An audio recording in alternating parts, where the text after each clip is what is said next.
10 मई 1857 मेरठ। एक ऐसा दिन जब एक सैनिक छावनी में भड़की बगावत ने देखते ही देखते दिल्ली का रास्ता पकड़ लिया। लेकिन सवाल सिर्फ इतना नहीं है कि मेरा 57 में विद्रोह क्यों हुआ। सवाल ये है, क्या यह सब सिर्फ एक कारतूस की वजह से हुआ था, या फिर वो कारतूस सिर्फ उस चिंगारी की तरह था जिसके नीचे असंतोष का बारूद पहले से जमा था। 1857 को समझने के लिए हमें 10 मई से थोड़ा पीछे जाना होगा, क्योंकि मेरठ में जो हुआ उसकी कहानी मेरठ से शुरू नहीं हुई थी।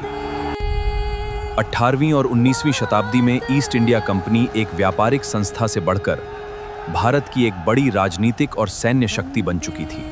एक साम्राज्य फैल रहा था, लेकिन उसके भीतर धीरे धीरे राजस्व और राजनीतिक अधिकारों को लेकर तनाव पैदा हो रहे थे। 1857 के शुरुआती महीनों में नई एनफील्ड राइफल के कार्ट्रिजेस को लेकर एक अफवाह फैल गई कि कार्ट्रिजेस पर ऐसी चर्बी लगी है जिसमें गाय और सूअर की चर्बी शामिल है।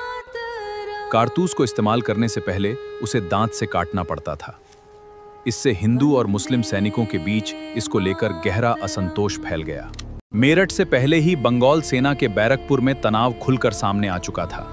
29 मार्च 1857 को मंगल पांडे की घटना ने इस तनाव को और स्पष्ट कर दिया। मेरठ में 24 अप्रैल को सैनिकों से कार्ट्रिजेस इस्तेमाल करने की अपेक्षा की गई। 85 सैनिकों ने ऐसा करने से इनकार कर दिया। 9 मई को उन्हें कठोर सजा सुनाई गई और सार्वजनिक रूप से अपमानित किया गया। 10 मई की शाम मेरठ में विद्रोह भड़क उठा। सैनिकों ने अपने साथियों को जेल से मुक्त कराया। छावनी में आग और हिंसा फैलने लगी और फिर एक निर्णायक फैसला हुआ, दिल्ली चलो। लेकिन मेरठ से दिल्ली ही क्यों?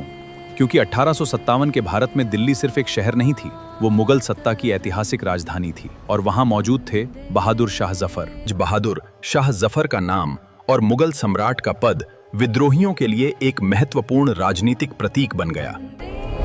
अब विद्रोह की लहर तेजी से फैलने लगी। दिल्ली, कानपुर, लखनऊ, झांसी, बिहार और मध्य भारत के कई क्षेत्रों में अलग अलग रूपों में विद्रोह होने लगा। कहीं सैनिक आगे थे, कहीं स्थानीय शासक, तो कहीं स्थानीय नेतृत्व गए। झांसी में एक ऐसी वीरांगना सामने आई जिनका नाम भारतीय इतिहास में साहस का प्रतीक बन गया। वो थी रानी लक्ष्मीबाई। अवध में प्रतिरोध का अपना अलग स्वरूप था। लखनऊ में बेगम हजरत महल ने नेतृत्व संभाला और ब्रिटिश सत्ता के खिलाफ संघर्ष का एक महत्वपूर्ण चेहरा बनी। 1857 के स्वतंत्रता के संघर्ष में महिलाओं की भूमिका केवल सहायक की नहीं थी, कई जगहों पर उन्होंने नेतृत्व किया और प्रतिरोध को दिशा दी। और फिर आते हैं बिहार के जगदीशपुर के कुंवर सिंह।